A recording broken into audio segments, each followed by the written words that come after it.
கொடுக்கப்பட்டவங்க சின்ன போ கத்திய வை கருத்து கழிவு கிடையாது.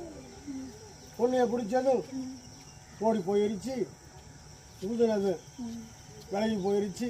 அதானே என்ன விட்டனா தொட்டி அமுட்டு ஆடா